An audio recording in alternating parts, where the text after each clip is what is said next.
Appreciate the people who are here in Corley Auditorium in Webster Hall, and we have more people watching via Zoom.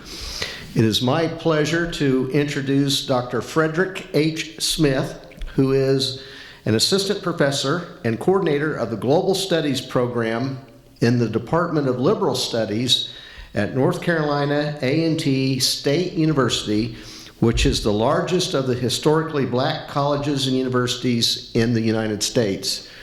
It is located in Greensboro, North Carolina. Since 1995, Dr. Smith has conducted historical, anthropological, and archaeological research on the role of alcohol in the Caribbean, especially on the island of Barbados. He is the author of Caribbean Rum, A Social and Economic History, published by the University Press of Florida in 2005, and The Archaeology of Alcohol and Drinking, published by the University Press of Florida in 2008. Dr. Smith has also published numerous articles on Caribbean drinking practices that draw on archaeological, documentary, and ethnographic evidence. So now, please turn your attention to Dr. Smith, who is joining us live from Greensboro, North Carolina. Thank you very much for that introduction, and thank you all very much for coming today and giving me an opportunity to share my research with you on Caribbean rum. So the Caribbean, for me, is part of a broader Atlantic system. And what I've tried to do with my research is simply recognize the fact that the Caribbean can't be sort of seen in isolation, but is very much connected to North America, South America, Europe, and Africa in terms of trade. And it's been that way for 500 years. And so even thinking about places like New Orleans, which was settled largely by French planters who brought their enslaved workers from Haiti after the Haitian Revolution, or the fact that Cuba was the focus of the Spanish-American War, and that we received much of or almost all of our sugar from Cuba up until 1959, and after that date turned to corn sweeteners. So the fact that the Caribbean is part of this sort of broader Atlantic system is sort of the focus of my political economic research, and I've been working in the Caribbean region now for close to 30 years. And so just to give you a broad overview of what I've been doing, and I've been in academic life for a long time, but took off a couple of years to work for the government of Barbados to develop their cultural heritage guidelines. I'm very interested in the African diaspora, the history of slavery and plantation life, and Barbados, which is a developing country, is very much dependent upon tourism. But it has a very rich history. It was the start of the sugar industry in the British colonies in the Americas, which made the wealth generated by sugar production really helped to spark the industrial revolutions in Europe.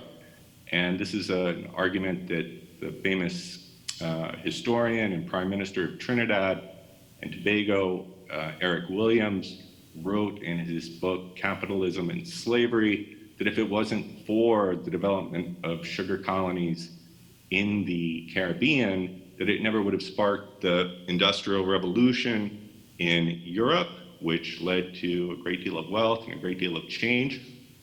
And so much of my work is aimed at working with the government of Barbados, working with the government of St. Lucia as well, nearby island in the Lesser Antilles, also a former British colony, but also a former French colony. And our goals and efforts have been to protect and preserve and celebrate cultural heritage in a way that speaks to the needs of the local communities. So when a hotel developer, when Hilton or Hyatt wants to build a hotel, we need to make sure that they're not going to damage any heritage resources.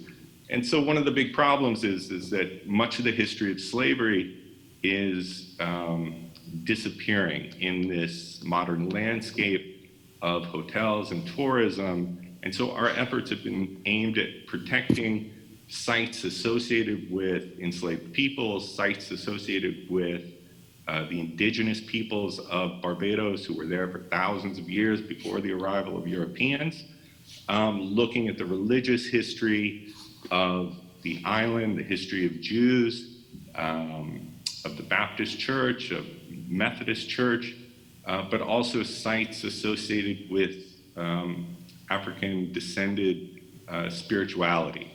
So I'm also director of, in addition to being a professor, director of history and archaeology at St. Nicholas Abbey Sugar Plantation, which if you've ever gone to Barbados, it's the premier heritage site on the island. It's the oldest sugar plantation on the island, and it's a symbol of sort of the emergence of the modern world, of the broader political economic trade. When you think about early English colonization, I actually live in Williamsburg, Virginia, right next to Jamestown, which was the first permanent English settlement.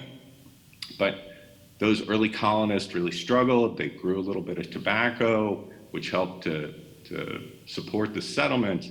But it wasn't until the sugar industries in the Caribbean, in Barbados, later on in Jamaica, that you begin to see an incredible amount of wealth. It was a revolution in terms of economic development, in terms of demographics, in terms of politics.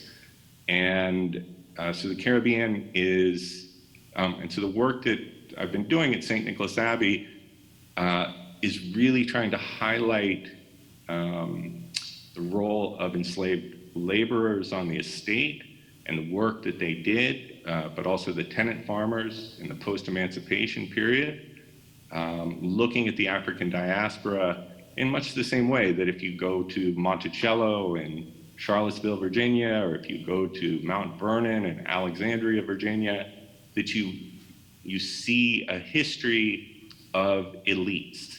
And that's been the history of the Caribbean as well, that the elite history is tended to be highlighted and often overlooking the role of everyday people, enslaved laborers, freedmen and women of color, women in general, and the poorer classes of whites that work on Caribbean plantations. So our efforts have really been aimed at working with this private property owner to sort of center people who've been left out of traditional histories.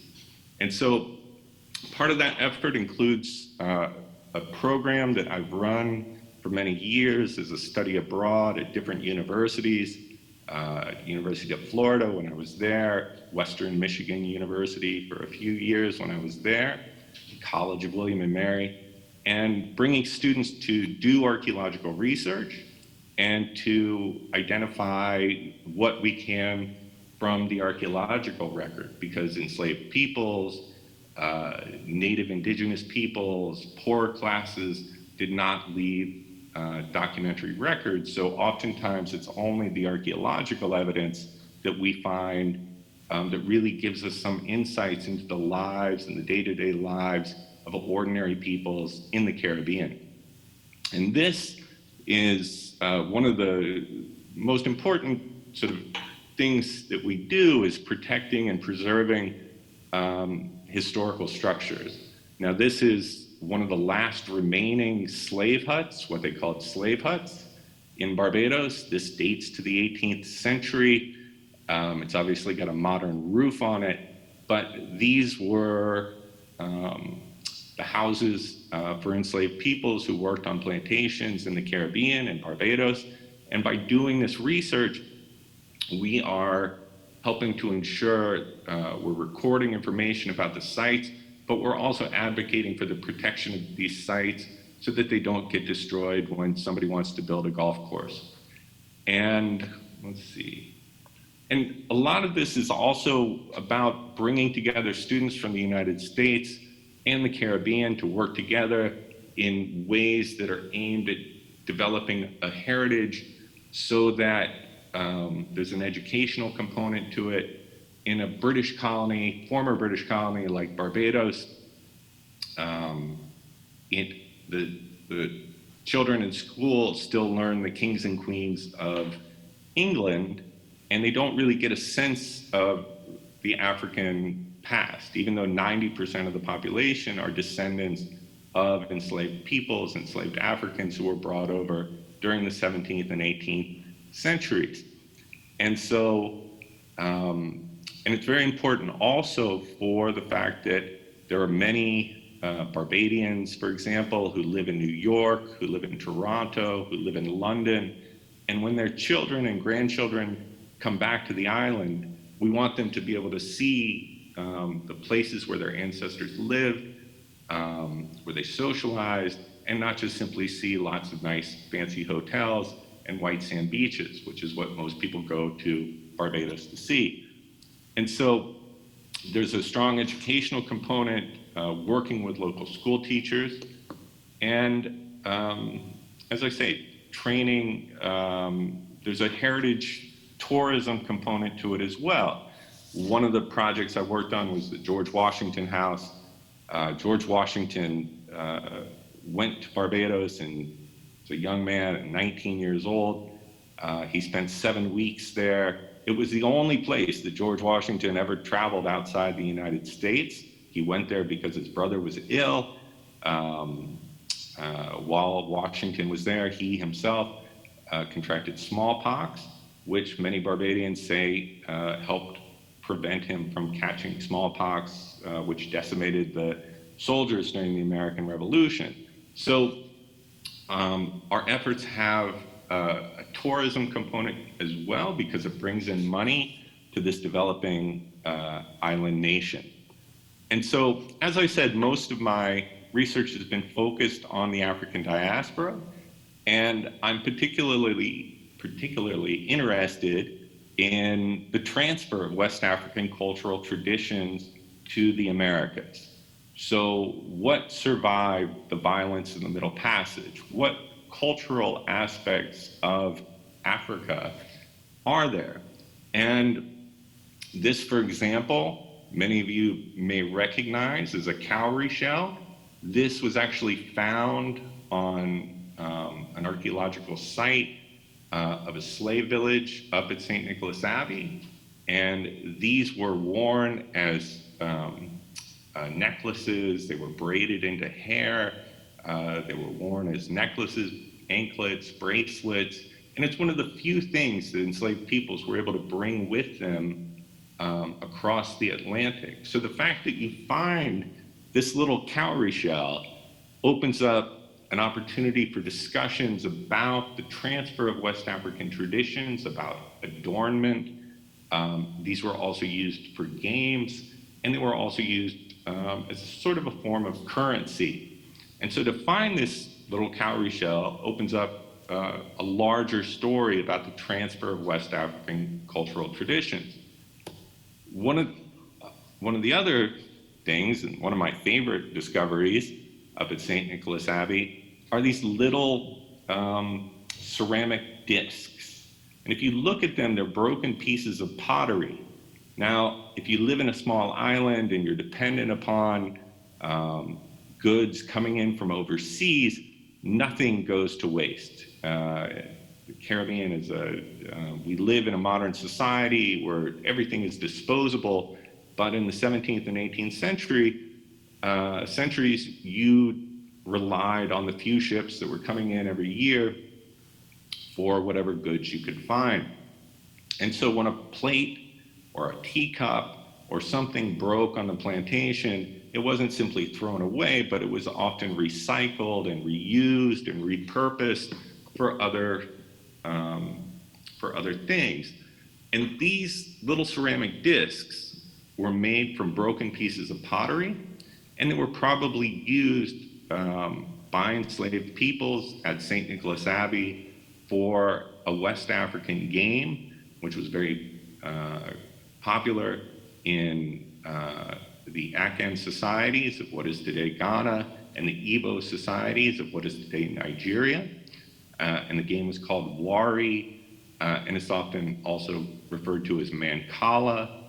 And so looking for, a lot of this goes back to debates in the late 19th century by W.E.B. Du Bois and Carter Woodson, who argued that Africa was often left out and disparaged in sort of the Jim Crow society of the late 19th and early 20th centuries, which argued that there was nothing of Africa that survived the Middle Passage.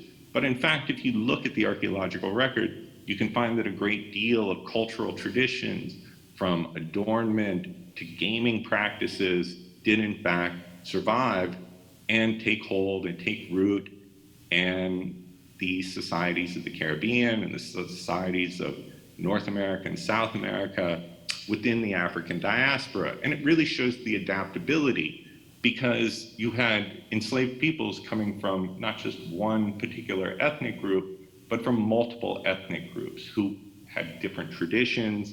So the Congo, if you go to Brazil today, the majority of peoples are Congolese descent from the Congo-Angola region. If you look at North America, the majority of enslaved peoples came from the Igbo speaking peoples of Nigeria.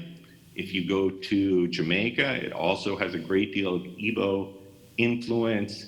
In Barbados, there tends to be more of an Akan, Ashanti influence culturally, and that's simply a result of when the slave trade began in Barbados, which began earlier.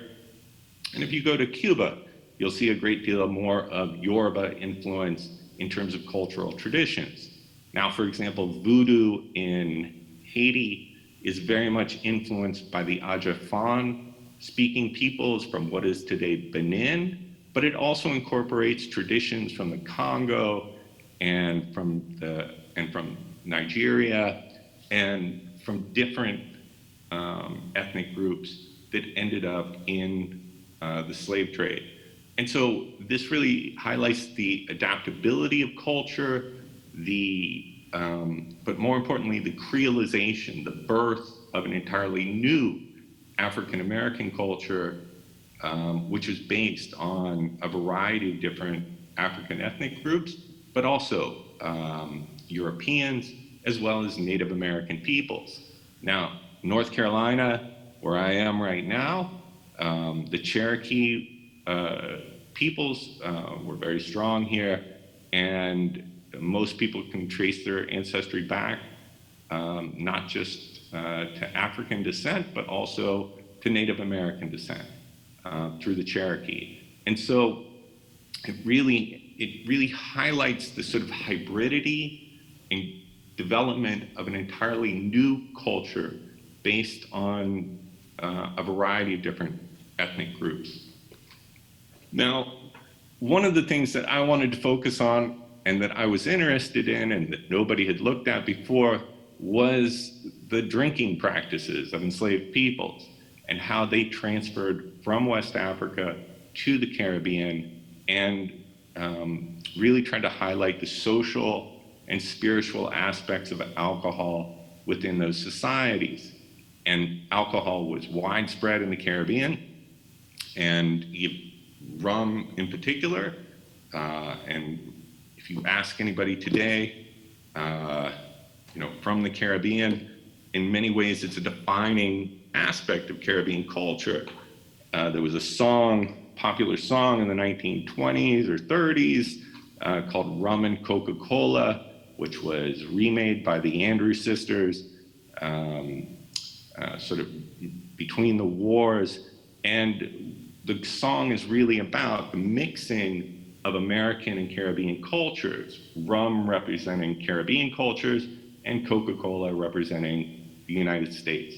And so again, it's this sort of blending cultural traditions, but it's also highlighting and recognizing the fact that rum is very much tied up with identity. So if you ask somebody from the Caribbean what their favorite rum is, the answer will always be whatever rum is made on that particular island, or country. So if you ask a Haitian, they'll tell you that Barbancourt is the best rum in the world.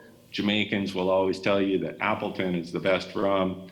And Barbadians will tell you that Mount Gay is the best rum. And this has to do with the fact that rum is so much tied up with national identity, and you are what you drink. This is why people throughout the world drink Budweiser beer, because it's associated with Americanness, and in our modern sort of global system, global economic system, and through globalization, is become synonymous with identity. In the same way that on St. Patrick's Day, we all drink green beer, not that the Irish drink green beer, but that we associate beer drinking and green with the Irish. So I'm very much interested in identity and also interested in the transfer of West African cultural traditions. And so Barbados was settled by the English in 1627. The first crops they produced were tobacco, which didn't do very well. And they started to grow cotton, and they experimented with indigo. And so for the first 10 or 20 years, most of the labor was done by indentured laborers, mostly Irish, Welsh, who had sold their indentures for 3 to 5 years.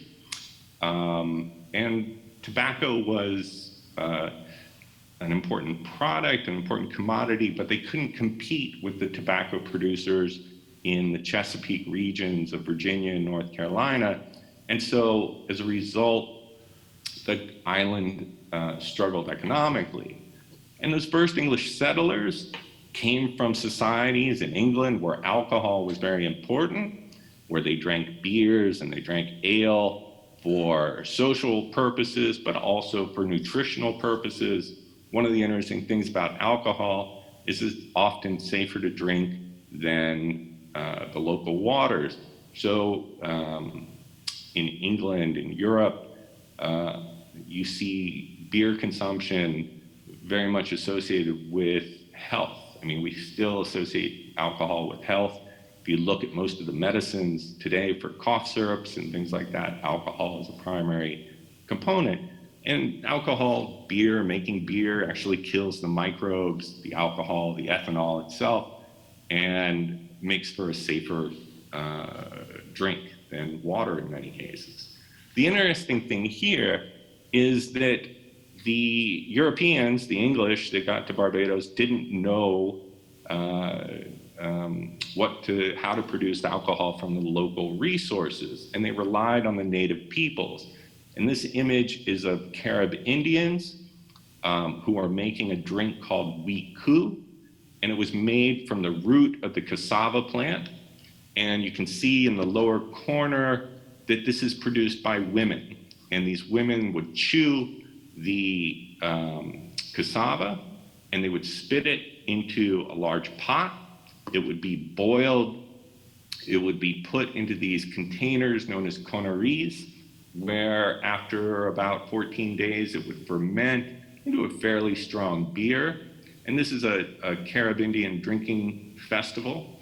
And you can see that it's the men that are drinking. So you can see the sort of sexual division of labor, sexual divisions within Carib Indian society. And here they are in the back celebrating one of their monthly celebrations, which were actually known as wikus. They were drinking festivals, and they would occur on a pretty regular basis.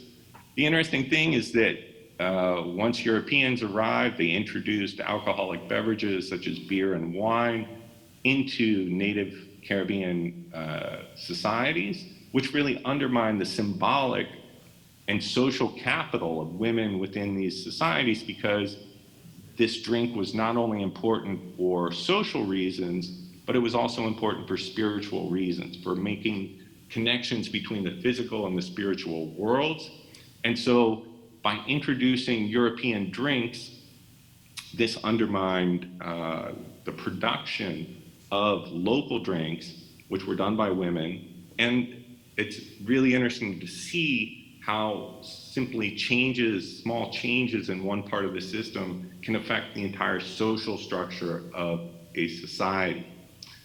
So the interesting thing about that is that Europeans tried these locally made alcoholic drinks.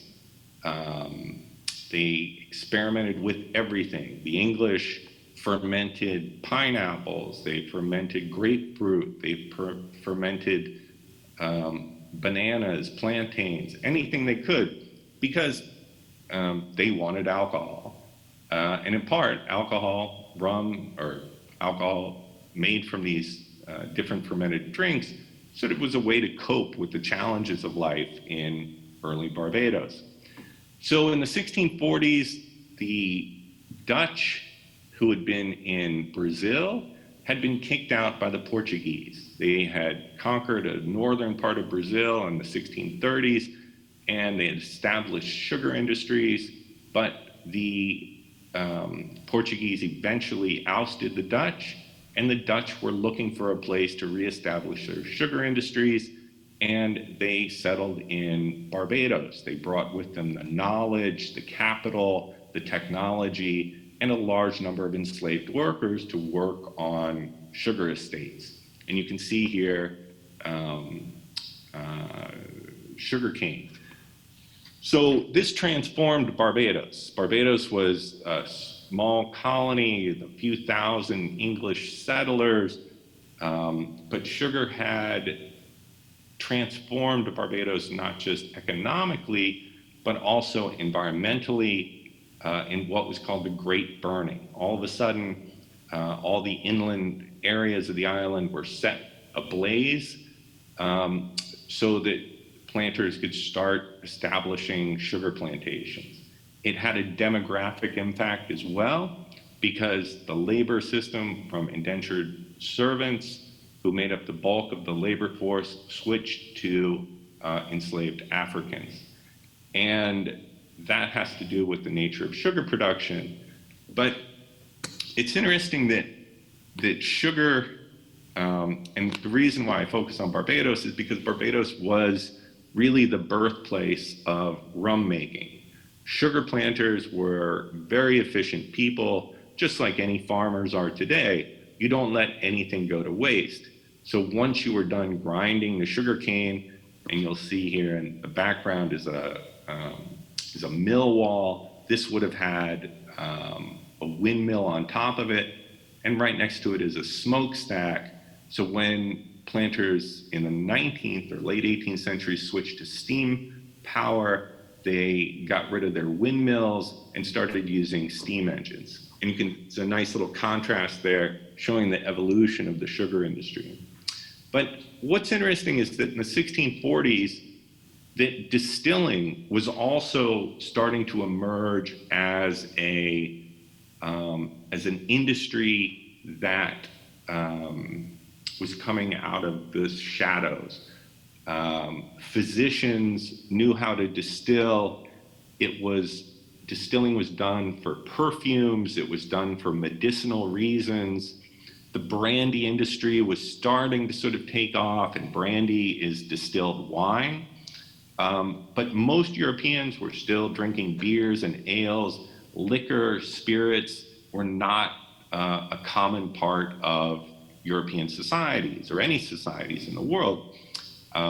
It's interesting that distilling is actually emerges in the Middle East. If you think the word for a still, the word is alembic, right? Alembic, right? It's an Arab word, in the same way that alcohol, al-kul, is also from the Middle East. And so the technology transferred from the Middle East to Europe for medicinal reasons, and eventually ends up in the Caribbean when planters realize that they have a lot of leftover material after the sugar industry, after sugar production, and that material was molasses, and molasses, which has a high sugar content, can be distilled into alcohol.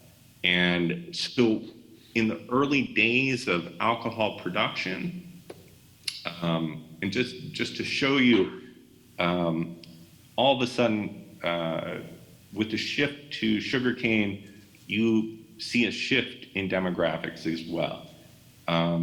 Sugar is an intensive labor crop, so not only is it planted and cultivated, but it also has to go through a process, a semi-industrial process of squeezing the sugarcane, because once sugarcane is cut, within about 24 or 48 hours, it will begin to go sour. So you have to squeeze it of its juice. And this is a windmill. This is an image from Antigua, I believe, where the sugarcane is being brought in by mule carts. It's being squeezed in these rollers in the windmill, and that sugarcane juice runs down into a factory where it is boiled to a particular viscosity, and then it is poured into molds, leaving behind what is known as a sugar loaf, and all the molasses is draining out of the bottom and being captured in separate jars. So it's a semi-industrial process. So unlike wheat or tobacco or rice, sugarcane and sugar production requires this semi-industrial activity. So this is why you needed larger numbers of laborers, because you had not just the cultivation, not just the harvesting, but also the processing of sugarcane juice. And so that's why you see large numbers of enslaved workers being brought over to Brazil. The majority of enslaved peoples, of the 12 million peoples from Africa brought to the Americas between the early 16th century and the middle of the 19th century, the majority of them ended up in Brazil, which had about 5 million of them, to work on sugar plantations, and because Brazil was a major sugar producer at the time. So sugar already has this semi-industrial process, which again has this demographic impact on Barbados and leads to the rise of African slavery in the island. And it's almost overnight.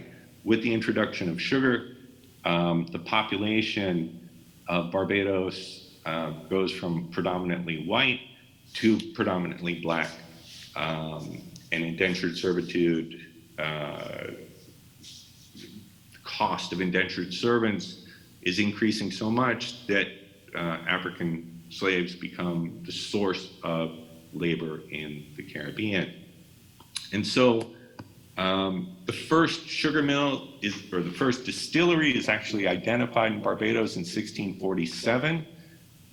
It was this is an image of a plan of a sugar factory, and you can see up here in the upper left-hand corner are what was the still house. And there's two small stills, maybe making a few hundred gallons a week, and that this was largely used on the plantation as sort of a source of cheap calories for enslaved workers, for indentured servants, and for the many seamen and mariners and ships captains that would come to Barbados.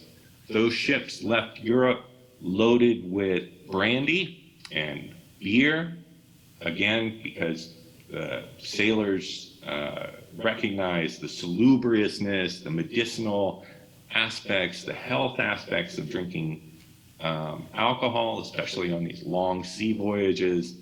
And so they would return on the return voyage loaded with rum. So rum sort of enters the sort of European market through these ships, through these sailors. And it's also very interesting the way that the military plays an important role in the history of the distribution of rum. The daiquiri, for example, which is a popular American rum-based drink, actually was first made in the town of Daiquiri in Cuba, and it was brought to the United States by American soldiers who were fighting in Cuba during the Spanish-American War. But early stills were very small and they were simple. And here's an image from Martinique, and this little arrow points to the small still that was used on the sugar factory in Martinique. But by the 18th century, distilling becomes, rum becomes part of the sort of Atlantic economic system.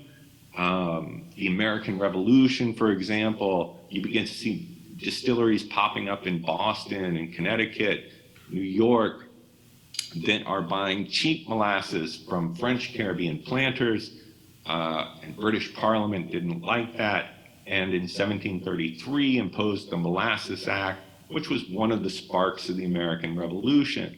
And so rum is very much tied to this broader Atlantic economic system. And as planters recognized the value of rum, they started making more and more rum. And it was never as valuable as sugar, but it did bring in about 10 to 15% of plantation revenues. And if anybody comes from a farming background, farming family, you know that you don't let anything go to waste. So the canes that had been spent of their juice, they were used to fire the boilers that would boil the sugarcane juice. The juice would be put into molds. The molasses would drip out from the bottom of those molds, would be put into a distillery, into the distillery, where it would be turned into a valuable economic commodity. So nothing went to waste. And the reason why the French were selling all of their molasses to distillers in Boston and other parts of New England was because the French had banned the importation of rum from Haiti, from Martinique and Guadeloupe to protect their own brandy industries. So all of a sudden the French colonies had a lot of sugar, but they couldn't do anything with their molasses. They would produce some of it for local consumption, but they never had a home market for rum because it was a protected market for brandy. The Americans didn't have a protected market. The English didn't have a protected market. So a lot of the rum ends up, it's not being consumed on the plantations, being consumed in seaport towns in London and Bristol or in New England. And so you also begin to see technological changes. Those small stills from the 17th century give way to what are known as gooseneck stills in the 18th century, which are producing thousands of gallons of rum per week. And so there's technological innovations that are going along with the increasing value of rum.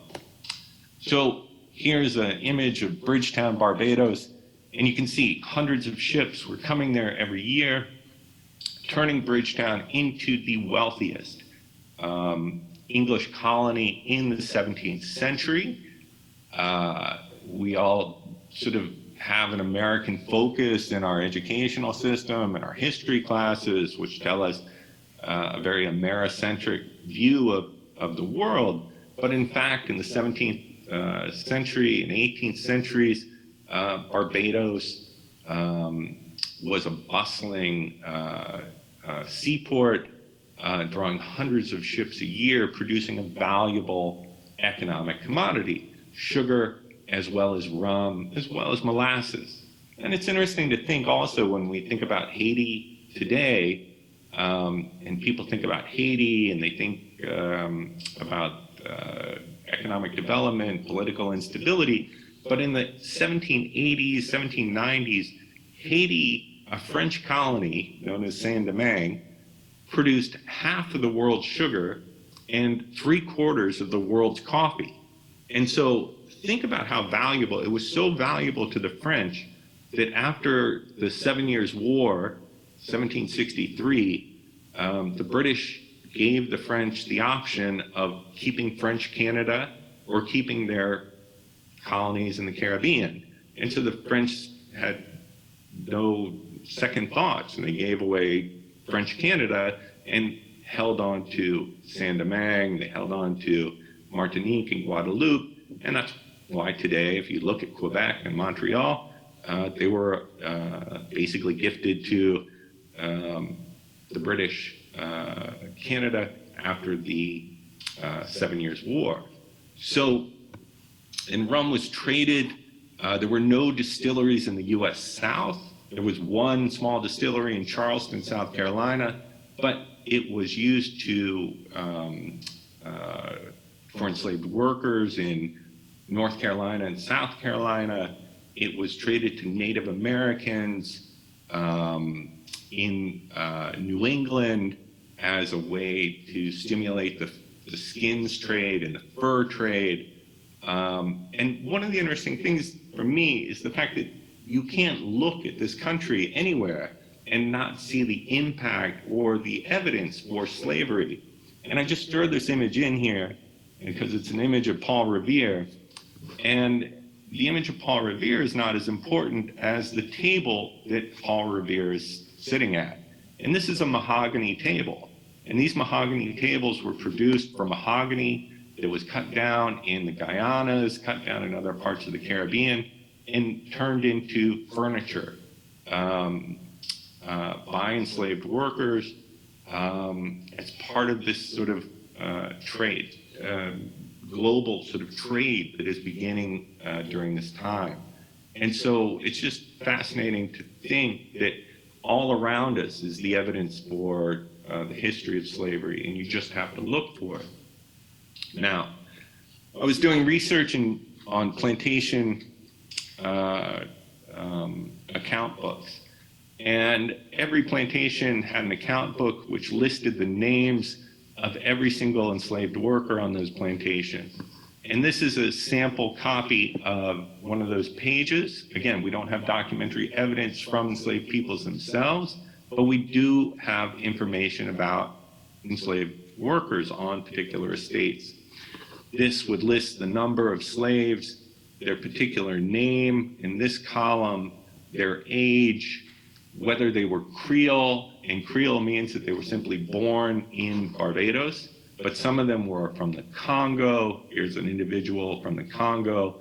Here is a Coromantee, and a Coromantee were basically the Akan peoples. Here, down here is an Igbo, and the Igbo-speaking peoples of Nigeria.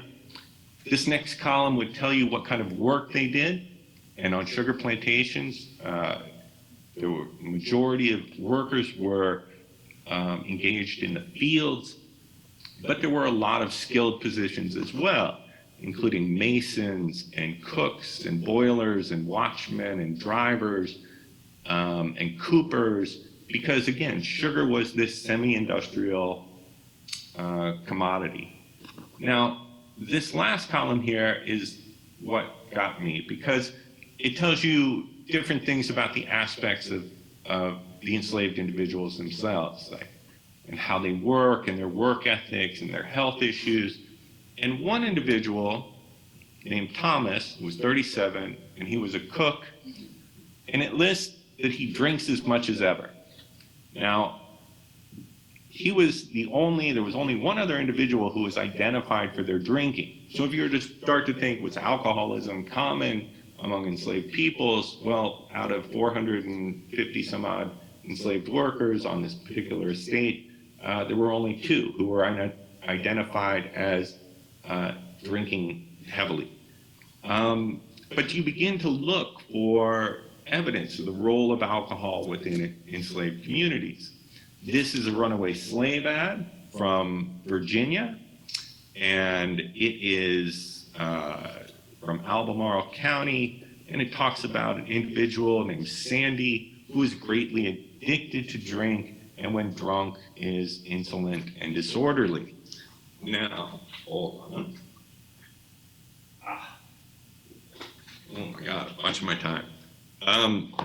And this is actually, if you look down at the bottom, a runaway slave ad posted by Thomas Jefferson. So I began working archaeologically at Mapp's Cave in Barbados, where we found a very large cave that in the 17th century was sort of located in an isolated part of the island.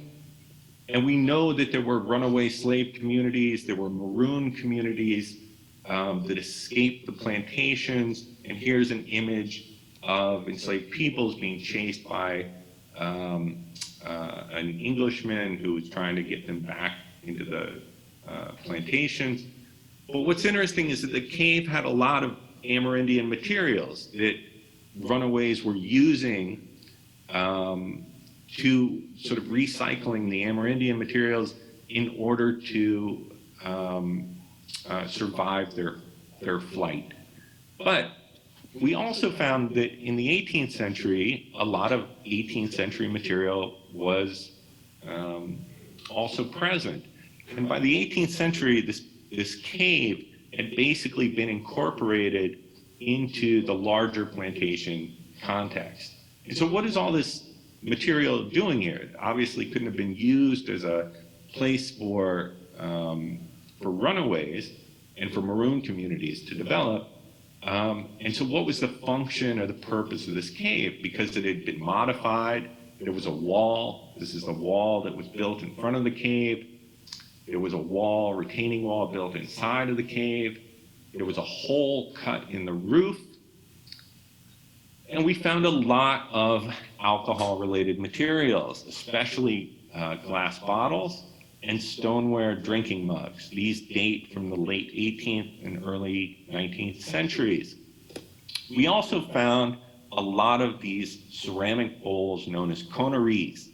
And these bowls were made by enslaved workers, by enslaved potters on estates in the Caribbean, in Barbados.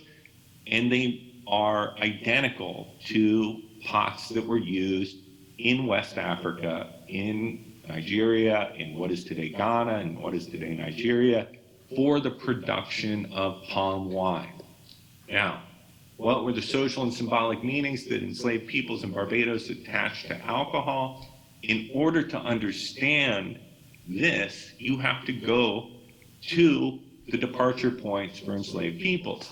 And in Barbados, it was mostly from what is today Ghana, which at the time was known as the Gold Coast, and the Bight of Biafra and Nigeria, where most of the Igbo-speaking peoples came from. And those societies had a long tradition of alcohol use. They would tap palm trees and collect the sap and turn that into a popular drink, which is still popular in various West African societies today, known as palm wine. And it was used in birth, marriage, naming, and funeral ceremonies. And alcohol was not simply for drinking, for social purposes, but alcohol opened lines of communication between the physical and the spiritual worlds.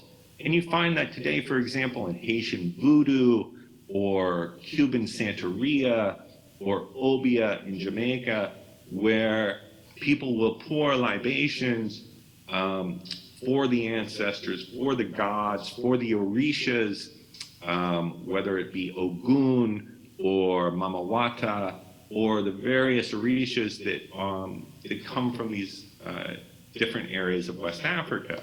It was a way of opening lines of communication and appeasing the spirits, appeasing the ancestors, in much the same way that even today, when you open up a bottle of alcohol in the Caribbean, you always pour out the first few drops on the ground for the ancestors who came before us. And this is a practice that's also popular in the United States. Rum was an important part of that trade, and the rum trade is something that, again, connected this broader Atlantic network. And so, but planters were ambivalent about rum, and they gave out huge amounts of rum to the enslaved workers on their estates for medicinal purposes, for calories, and as part of a rewards and incentives system. But they also feared that it was a source of rebellion, but it was also a way to sort of placate enslaved workers and keep them working. And so it was this, there's always these sort of tensions within society that you can see through the lens of rum. Women, in particular, played an important role in the rum trade. Women tended to drink less and therefore would bring bottles of rum to the markets in town and sell them for various other goods. And one very famous individual was Rachel Pringle, who was born a slave, but was actually able to gain her freedom. And she became one of the most popular tavern owners in Bridgetown, Barbados in the 17th century, in the 18th century. And she is a national hero. And there's a statue going up to her in Heroes Square.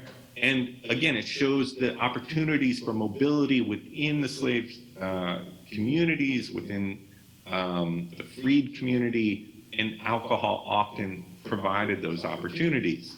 This is an image from Jamaica of a funeral where you see the transfer. When somebody dies, they're not just simply buried, but they're marched through the community. And here, this young man has a bottle in his hand, probably a bottle of rum, which was used as sort of a grave good, something to bring to the afterlife, and a way to ensure that the ancestors and the spirits are not going to cause more trouble, and that you're going to have an easy entrance into the afterlife. On plantations in South Carolina, on plantations in the Caribbean, alcohol was widely used for celebrations. And this is an image of John Canoe, which is basically a Christmas time, a creolized sort of Christmas celebration in Jamaica. And so what was all this alcohol doing in Maps Cave and all these alcohol-related artifacts? Well, in 1816, Barbados experienced the largest slave revolt in Barbados' history, and it occurred and began on the plantation where this cave was located. And so what I argue is that alcohol provided a temporary timeout. It allowed people to speak like gods. It allowed for the formation of communities from various enslaved peoples from surrounding sugar plantations to go and drink and to foment revolutionary thought. It was an underground sanctuary. And so much like taverns in Boston prior to the American Revolution, or cafes in Paris prior to the French Revolution, this cave, Maps Cave, in Barbados, provided a parliament of the people, which led to the 1816 revolt. And that's where I am with rum. And if there's time, and I'm sorry, I kind of went a little over, but I can answer questions if anybody has any. There are people leaving. Yes? What's the best rum in the world? What's the best rum in the world? What's the best rum? Yes. Is that what you're asking? Yes. Hold on. What's the rum Say that again? No. What is the best rum in the world? So, that, How do you spell that? so, here's my chart of the best rums in the Caribbean. So it depends who you ask, but as somebody who works in Barbados, my heart and my soul are Barbadian, even though I wasn't born in Barbados. I've spent many years there. So I'm going to tell you that the best rum in the world is Mount Gay rum. And that's because it is part of my identity. Part of being Barbadian is drinking Mount Gay. But honestly, some of the best rums in the world now are coming from Nicaragua and Guatemala. So it's interesting how the rum industry has evolved and moved from Barbados to Jamaica. Barbancourt in Haiti, Haitian rum is very nice rum. But Zacapa and Florida Caña, the Spanish countries, the Spanish have really, Latin American, Central American rum industries have really come a long way in the last 10 or 20 years. Just as a follow-up to that, is there any particular country where rum makes up just a disproportionately large amount of their exports and their income? And that's an excellent question, because Bacardi is one of the 5th most wealthy, largest beverage producers in the world. But again, Bacardi began in Cuba, and during the Cuban Revolution was forced to flee to Puerto Rico. And they reestablished their distilleries in Puerto Rico. And if you wonder, I mean, you can't go to a bar in Missouri or North Carolina and not find a bottle of Bacardi rum. In part, that was part of a 1980s Reagan administration initiative to bolster the spread of communism after the Cuban Revolution by bolstering the rum industries in the Caribbean. And so Bacardi was a big benefactor of that. But I can't think of any country where, because tourism is so important in the Caribbean, that it pretty much nowadays, the sugar industries are dying throughout the Caribbean as corn sweeteners. Corn syrup has replaced sugarcane sugar. So Bermuda even makes rum. So, and I think technically rum has to be made in the Caribbean, but there's a place in North Carolina that I discovered makes its own rum too. So everybody's going into the distilling industry. I can't tell you how many of my former students have decided to open up breweries and distilleries. So, is there another question?